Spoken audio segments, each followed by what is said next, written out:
¿Qué tal? ¿Cómo están? Y bienvenidos a Panorama Cardinal, nuestro informativo de Cardinal TV, el canal del país de la Cámara Uruguaya de Televisión para abonados. Estamos como cada día, en este martes 10 de septiembre del año 2019 para presentar toda la información y aquí los títulos informativos para nuestra edición de Panorama Cardinal.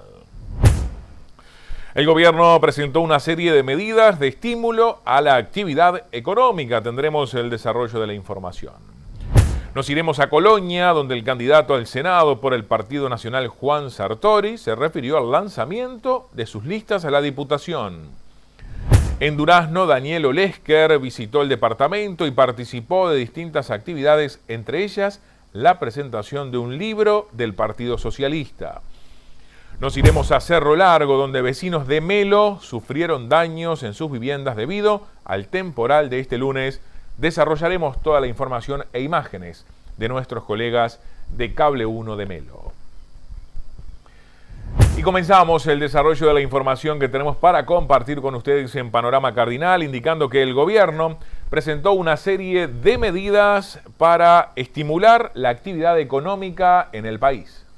Hace más de 2 años que el Ministerio viene muy concentrado en esta tarea porque es la que corresponde a la trayectoria y al camino que entendemos debemos recorrer para recuperar ritmo de crecimiento, mayor y mejor empleo, mejores ingresos para la sociedad uruguaya y sobre todo ello en el marco de los equilibrios macroeconómicos imprescindibles que una tarea de este tipo requiere. Una tasa que existía hasta hace pocos días y fue totalmente eliminada, y es un costo menos para el sector exportador, tiene que ver con la tasa que aplicaba el Banco de la República. Esa tasa dejó de existir. Esto es una reducción concreta de costos sumada a las otras que estábamos comentando. Estas medidas fueron trabajadas en cuanto a la industria automotriz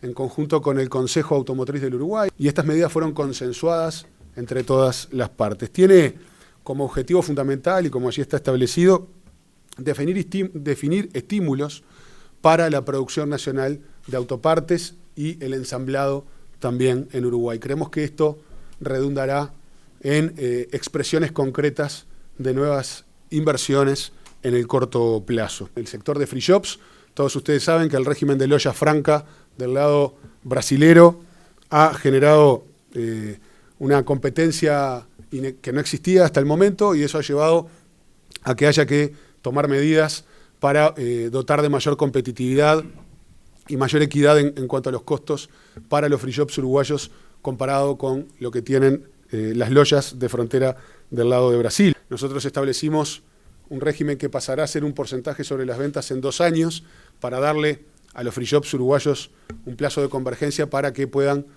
acostumbrarse y trabajar con ese nuevo régimen, donde llevará controles de la Dirección General Impositiva.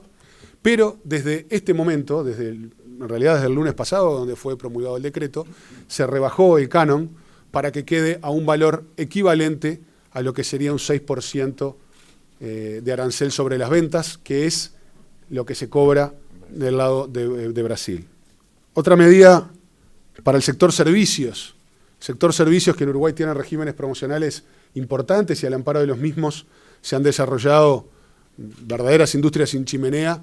Entendíamos que sobre todo en lo que tiene que ver con la erradicación de este tipo de emprendimientos en el interior había que otorgar nuevos beneficios y ser más flexibles en las exigencias, en los requisitos que se establecían, exoneración del impuesto al patrimonio y de hasta el 90% del impuesto a la renta empresarial, y generamos distintos escalones en cuanto a los años en los cuales se puede utilizar este beneficio en función de los puestos de trabajo que se vayan generando. Dada la lentitud que tiene la reducción del gasto en el Uruguay por la verdadera naturaleza del gasto público y la mayoría aplastante del gasto público que se realiza en el Uruguay, hay que apostar al aumento de los ingresos. Y al aumento de los ingresos solo se apuesta aumentando la actividad. Y la actividad solo aumenta si se invierte. Y la inversión requiere estímulos. Ese es el encadenamiento que hemos venido siguiendo en materia de política económica todos estos años. Bueno, seguimos adelante con más información en Panorama Cardinal. El ministro de Trabajo y Seguridad Social, Ernesto Murro, sostuvo en el Parlamento que en el periodo 2004-2015 hubo 500.000 inscriptos más en el BPS y que en mayo de 2019 hubo 230 negociaciones colectivas con un 47% de acuerdo tripartito y un 38% de acuerdo bipartito. Aquí la información. La economía uruguaya lleva por primera vez en su historia 16 años de crecimiento económico. Y eso yo creo que es una muy buena noticia para el Uruguay. Y también lleva un notable crecimiento de la formalización, como nunca antes se había dado, un aumento en poco tiempo del 60% de los puestos cotizantes. En un país donde trabajan aproximadamente 1.600.000 personas, haber incorporado más de 500.000 personas a la seguridad social en 10 años es un hecho notable.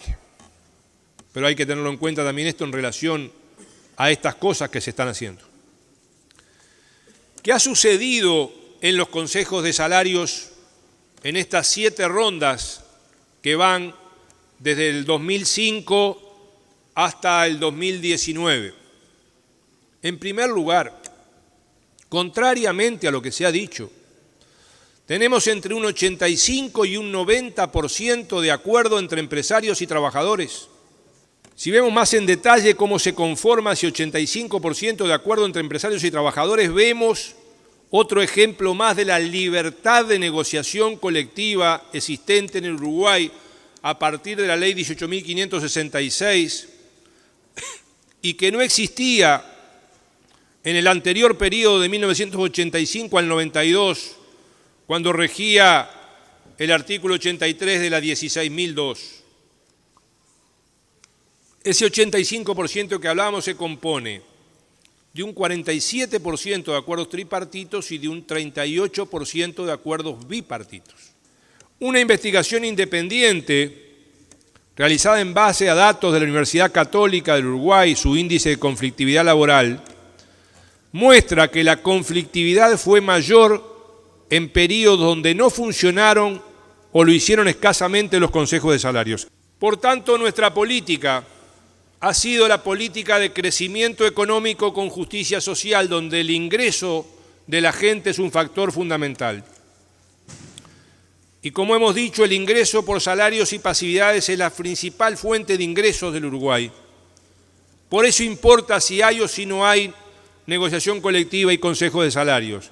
Cuando analizamos qué ha pasado con el crecimiento económico y el crecimiento salarial cuando hay o cuando no hay negociación colectiva. Porque algunos pueden pensar, lo piensan y lo dicen, que el salario crece cuando hay crecimiento económico y que hay que esperar que haya crecimiento económico para que crezca el salario. Por ejemplo, ubicamos un periodo entre 1943 y 1957 donde sí hubo negociación colectiva. Gobiernos blancos y colorados, que hubo negociación colectiva, que hubo consejo de salarios. Y ahí vemos que la economía creció un 5,5% y los salarios crecieron un 3%.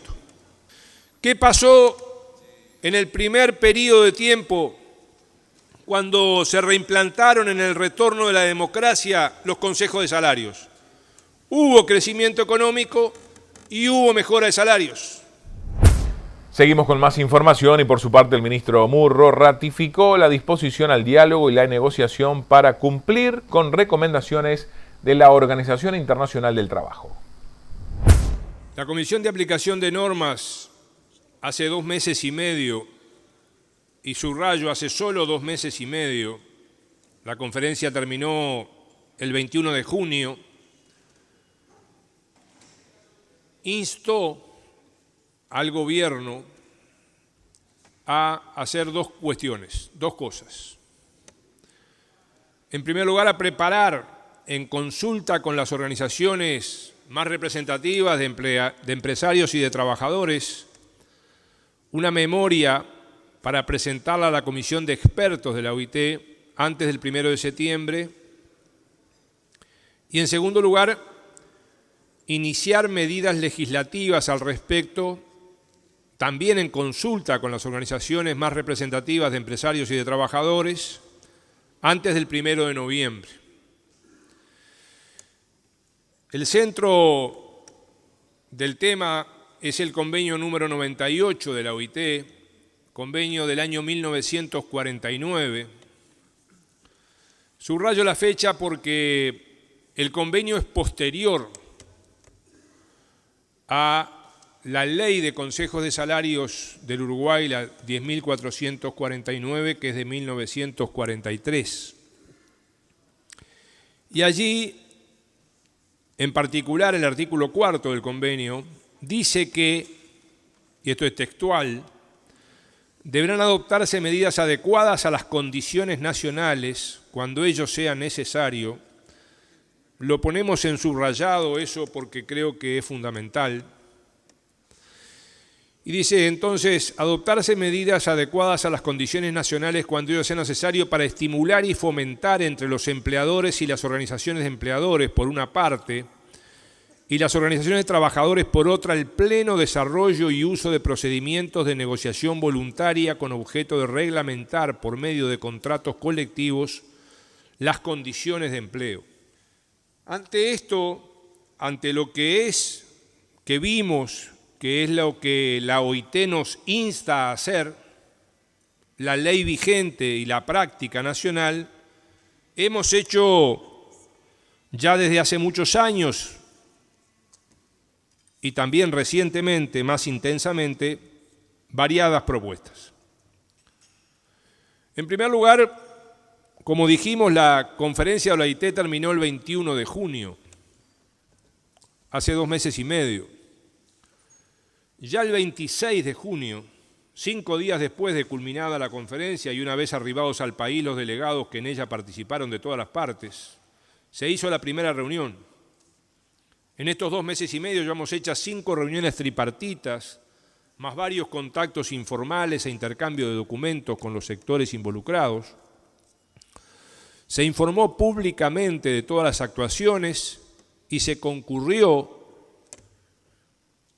a las comisiones parlamentarias del Senado y diputados a informar al respecto, y allí estuvieron presentes representantes de todos los partidos que integran como miembros o como delegados de sector los distintos partidos políticos con representación parlamentaria. Nosotros el 22 de agosto presentamos propuestas sobre estos puntos con textos de redacción de contenidos, concretamente 6 propuestas, que como apreciará, señora presidenta, señores y señoras legisladores, son propuestas concretas de modificación de la actual ley de negociación colectiva vigente en el país. Estuvimos, estamos y estaremos dispuestos al diálogo y a la negociación para las modificaciones convenientes, oportunas y razonables al sistema de negociación colectiva, de acuerdo a nuestra realidad y a nuestra historia, a la Constitución, la ley y las normas internacionales, con los consensos útiles que nos permitan avanzar en más y mejor negociación colectiva, no en la reducción y mucho menos en su eliminación. Seguimos con otras informaciones en Panorama Cardinal. El ministro de Economía y Finanzas, contador Danilo Astori, luego del Consejo de Ministros en Torre Ejecutiva, hizo referencia a la situación en Argentina. Estamos en forma constante siguiendo paso a paso lo que ocurre en la Argentina y analizando las posibilidades de acción que hay al respecto. Por suerte, Uruguay ha acumulado una cantidad de fortalezas que le permiten seguir este proceso con mucha atención, con preocupación también, pero con tranquilidad, con serenidad, porque tenemos una economía desde el punto de vista de los equilibrios estable, que nos da esa posibilidad de atender con mucha profundidad y rigurosidad un tema tan importante, pero al mismo tiempo hacerlo con calma. Uruguay está con amortiguadores muy importantes para que los desequilibrios de la Argentina no se transmitan a Uruguay. Por supuesto que vamos a tener impactos comerciales, ya los estamos teniendo, tanto en el terreno de los bienes como en el terreno de los servicios, y fundamentalmente en el del servicio fundamental que adquiere la Argentina en Uruguay, que es el servicio de turismo receptivo. También en el Consejo de Ministros se hizo referencia al anuncio de la firma de un acuerdo que posibilitará la reestructura de la Oficina de Planeamiento y Presupuesto. Queríamos compartir un decreto importante que firmó hoy el Poder Ejecutivo en la órbita del Ministerio de Economía y Finanzas y que tiene que ver con la reestructura de la Oficina de Planeamiento y Presupuesto. Y en este caso estamos proponiendo, y se aprobó ya en el Consejo de Ministros, un conjunto de disposiciones que tienden a modificar, actualizándolas, las características de organización de la Oficina de Planeamiento y Presupuesto, con un objetivo muy importante que es el de fortalecer las actividades de planeamiento que están en la órbita de las facultades de la oficina.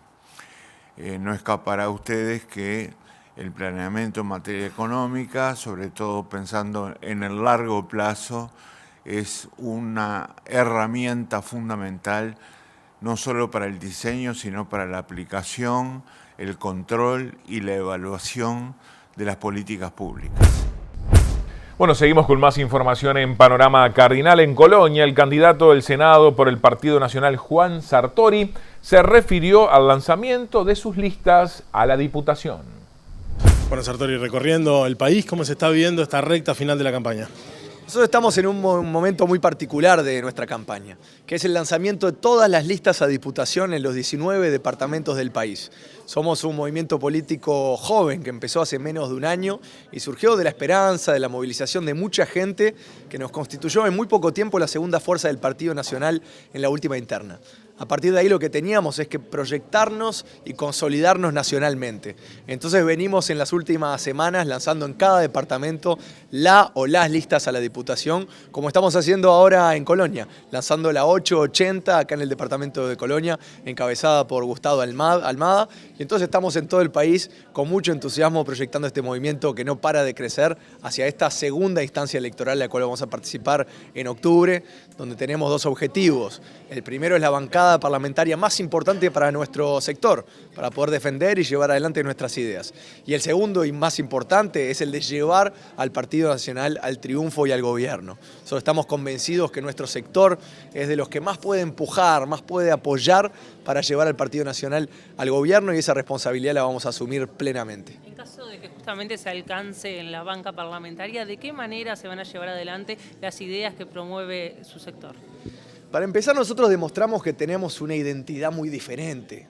Yo no voy a cambiar, seguramente sea un senador muy ejecutivo, muy dinámico, que esté recorriendo el país constantemente, escuchando y después en un parlamento que no tendrá mayorías, yendo a buscar el diálogo, donde encontremos bajo algunas prioridades como la falta de trabajo o la inseguridad, manera de trabajar juntos. Si no, sin mayorías, ¿qué vamos a hacer? Durante 5 años no pasar ninguna ley porque no nos ponemos de acuerdo. Entonces buscar ese diálogo y tratar de lograr resultados siendo ejecutivos también desde el Parlamento. Yo quiero renovar en muchos aspectos la política y bueno, el Parlamento va a ser una manera de hacerlo. Pero además también hoy tenemos un programa único del partido en el cual participamos todos y pudimos meter las mejores ideas, pero algunas de las ideas de nuestro sector no están en el programa único. Entonces esta es la manera de seguirlas adelante, seguir potenciándolas, es tener la bancada parlamentaria para poder tener proyectos de ley o maneras de impulsar todo eso en lo cual nosotros creemos mucho, como la redinamización de la economía, el apoyo a esas jubilaciones sumergidas que son tantas en nuestro país y que la están pasando tan mal. Bueno, todos los ejes de campaña que nosotros tuvimos en la interna, vamos a seguirlos adelante con toda la fuerza a través del programa o a través de la bancada parlamentaria. Y de Colonia nos vamos a Rocha con la información donde la maestra Mari Borba, directora de la Escuela Agraria, dialogó con Mario Barceló durante la realización del Festival del Asador. Bueno, directora, gracias por la hospitalidad. Bueno, no, muchas gracias por ustedes aceptar la invitación y venir a compartir con nosotros la actividad que vamos a hacer hoy en la Escuela Agraria. Iniciativa muy innovadora, desde varias perspectivas. Muy innovador y salió de los integrantes de la Comisión Fomento este festival de asadores de cordero, y bueno, y todo el resto de las actividades involucrando las ovejas, ¿no? Aquí hay comunidad educativa. Sí. Es un proyecto, en la parte del proyecto de la Escuela Agraria tan importante. Sí, la idea no era solamente el tema de recaudar, que por supuesto se necesita el dinero para la escuela y ese es el fin en parte de la comisión, sino el hecho de poder integrar a la familia, integrar a otros sectores de la comunidad que de esta manera se acercan a la escuela. Claro. Bueno, ¿cuántos asadores, cuántos equipos hay inscritos? Son 9 equipos. O sea que van a salir 9 corderos que se van a estar vendiendo, en el caso pueden venderse enteros después asados o media res o después en porciones que se va a vender un menú. Ahí está. Bueno, vimos que hay otras instalaciones también para atender a todos los visitantes. Ahí va, tenemos stand de artesanías para aquellos que quieren venir, porque la idea es como es algo de todo el día, ¿verdad? De tener otras actividades. Claro. Y bueno, y también tenemos venta de otros comestibles como, no sé, pasteles, postres, pizza. Hubo adhesión de mucha gente que es amiga de toda esta parte, de todos esos temas. Estoy hablando de Tornillería 2000, Dani Agro, Repromax, La Chacra, toda gente que está involucrada o interesada en acompañar a la Escuela Agraria, ¿no? Sí, sí, y muchos más. Después vamos a estar anunciando por altavoz el tema de la cantidad de participantes, de nuestra comunidad que realmente ha apoyado la escuela. Esto hace muy bien, a todos. Gracias, directora, por su trabajo. Gracias a usted por venir y bueno, que sigan disfrutando de la actividad. Gracias. Seguimos con más información. De Rocha nos vamos a Durazno con las noticias donde se realizó la segunda Feria de Derechos. Canal 8 de Durazno nos acerca el informe.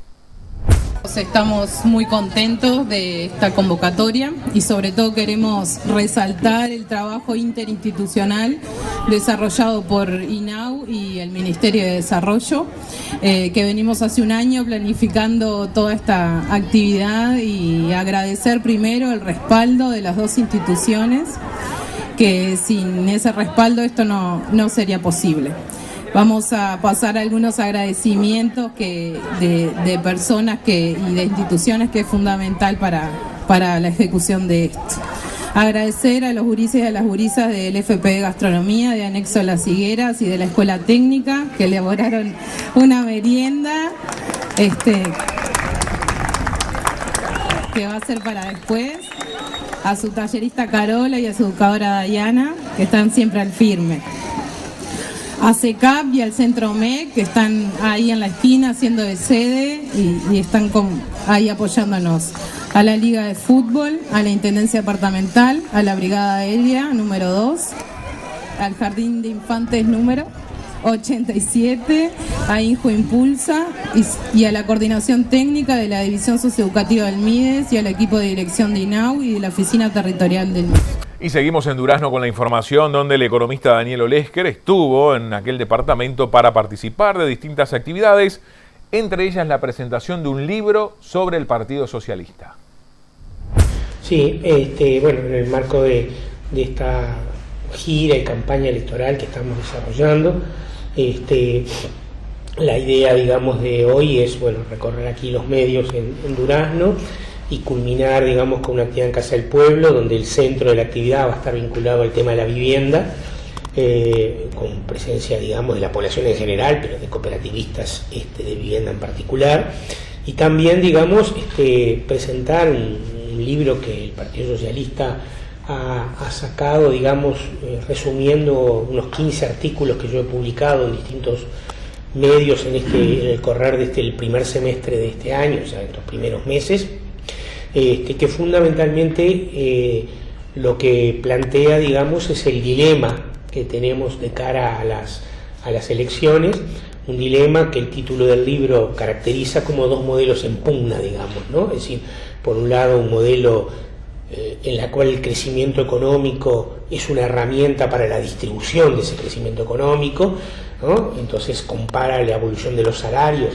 que prácticamente quedaron estancados en la década del 90, con el aumento muy importante que tuvieron los salarios entre 2005 y 2018, y lo hace con varias mediciones: salario real, participación del salario en el ingreso, cuánto compraba un salario mínimo, un cajero de supermercado o un auxiliar de enfermería de una mutual, de arroz, de garrafa de supergas, de nafta. Bueno, elegí 7 u 8 rubros y muestra claramente la casi triplicación o cuadruplicación del nivel de consumo que se tenía. El mismo libro muestra, digamos, el vínculo de ese crecimiento con la generación de empleo y la formalización. En Uruguay, en el 2004, 1 de cada 2 trabajadores ocupados estaba no registrado en la Seguridad Social. Hoy es 1 de cada 4. Nos preocupa porque sigue siendo todavía la informalidad de un 25% alta, pero pasamos de 1 de cada 2 a 1 cada 4. Y sobre todo sectores que tradicionalmente eran muy informales, como la construcción, el comercio minorista, los rurales, las domésticas, bajaron muchísimo la informalidad. Y por otro lado también compara lo que fueron las políticas sociales, digamos, y ahí entra lo que ha sido la reforma de la salud y también la inversión en las políticas de vivienda y el peso que han tenido determinadas modalidades. Por eso hoy va a ser tan importante esta reunión. Vamos a terminar entre el periodo 2010-2015 y 2015-2020 con unas 18.000 cooperativas de vivienda en un total de 50.000 soluciones habitacionales. O sea que estamos hablando que 40% de los recursos invertidos en vivienda para viviendas nuevas o soluciones habitacionales fueron para las cooperativas de vivienda. Bueno, seguimos con más noticias en Panorama Cardinal. En la víspera, vecinos de Melo, en el departamento de Cerro Largo, afectados por el temporal, se refirieron a los fuertes daños en sus viviendas. Cable 1 Melo nos acerca el informe.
Bueno, seguimos con más información en Panorama Cardinal. Juan Sartori visitó Río Negro y Soriano y se refirió a la falta de apoyo del gobierno a la industria y emprendedores. Alan Sixle nos envía el informe desde Río Negro.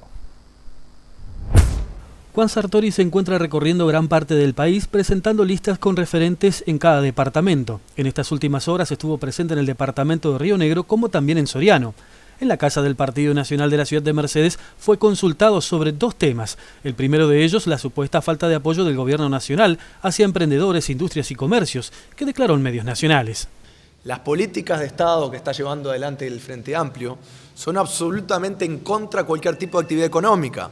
Impuestos, tarifas altísimas. Para entenderlo fácilmente es ver que tenemos el combustible más caro de Latinoamérica, las tarifas eléctricas más caras de Latinoamérica, los autos más caros de Latinoamérica o del mundo. Todo eso son impuestos por un afán recaudatorio que es la consecuencia de muy mala administración.